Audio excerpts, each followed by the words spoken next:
They say success is the best revenge. But what happens when success doesn't just knock on the door? It kicks it down, walks into the boardroom, and takes the seat at the head of the table. This is the story of Ava Duval, a brilliant, underestimated black woman whose groundbreaking idea was laughed out of a corporate boardroom, only for her to return months later, not as a guest, but as the owner. Grayson Tower, 19th floor, Manhattan. A long glass table sat like a stage beneath the harsh glow of LED lighting.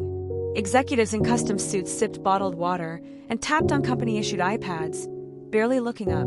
Ava Duval stood at the front of the room. Good afternoon. Today, I want to present a strategy that will change how Titan Tech engages with small to mid-size enterprises. It's an AI-based predictive analytics platform called Nimble Mind. She clicked the remote, and her first slide appeared. Silence. Then a cough. She continued, breaking down market trends, projected ROI, and potential adoption curves. Her voice was clear, her research impeccable. But as her third slide appeared, CFO Gregory Vaughn chuckled. "I'm sorry, Ava," he said, lips curled in mock amusement. "You want us to invest in what? A chatbot for mom-and-pop stores?" More laughter followed. Ava felt the blood rush to her ears. Her hand tightened around the remote. "It's not a chatbot," she replied calmly. "It's an adaptive AI engine that helps small businesses predict consumer behavior and manage inventory through deep learning." Julia Pierce, the VP of Marketing, raised an eyebrow. "Sweetheart, that might fly in a startup pitch contest.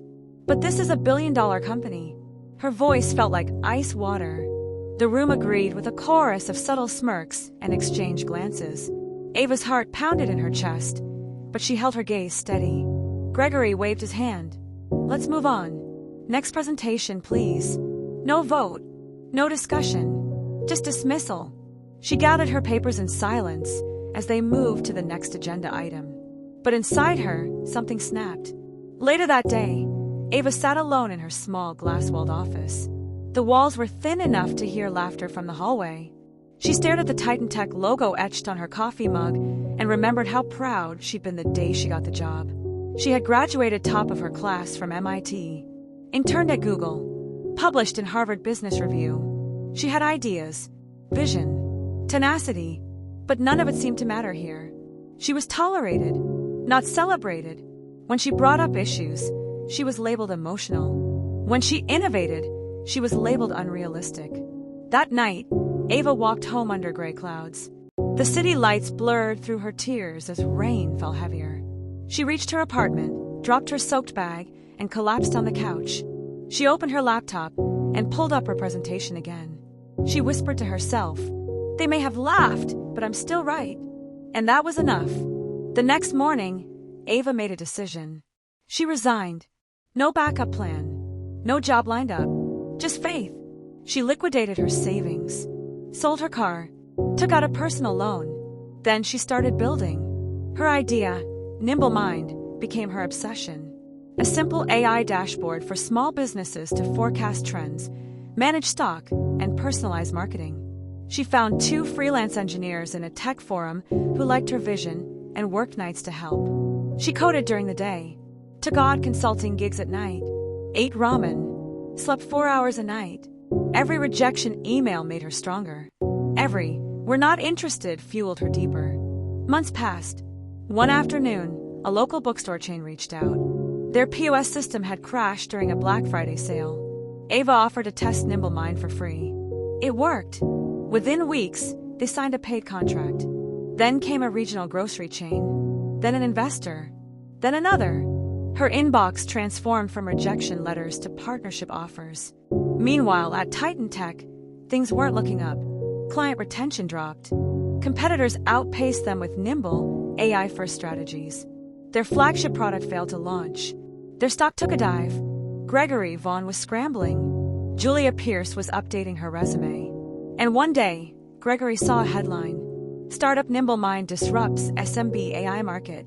CEO Ava Duval raises $12 million Series A. He stared at the screen, jaw tight. It couldn't be. She had actually built it. He picked up his phone. Chapter 5, The Call. Ava was in a meeting when her assistant interrupted. "It's Gregory Vaughn from Titan Tech." She smiled.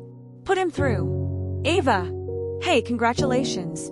Big news in Forbes today. Listen, we've been thinking about reinvigorating our innovation pipeline.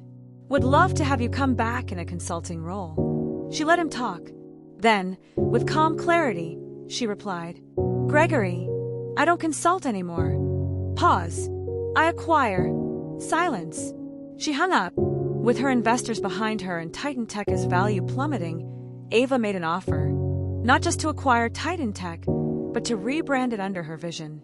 They tried to counter. They tried to delay. But the numbers didn't lie. 6 months later, the deal closed. Ava Duval became CEO and majority owner of Titan Tech. Her first day, she walked into the same boardroom they laughed at her in. Same table, same chairs, different power. Gregory and Julia sat quietly as Ava stood. Before we begin, she said, I want to show you a presentation. She clicked the remote. The first slide appeared. Nimble Mind Acquisition, Phase 1. Then she turned to the room. Any questions? No one spoke. Under Ava's leadership, Titan Tech became an innovation leader. She promoted diverse talent. She hired women, people of color, and overlooked graduates from community colleges. She didn't just change a company. She changed an industry. And she never forgot the night it all began. Ava created the Duval Foundation, funding scholarships for Black girls in STEM and entrepreneurship. Her motto, let them laugh. Just make sure you're the one writing the checks later.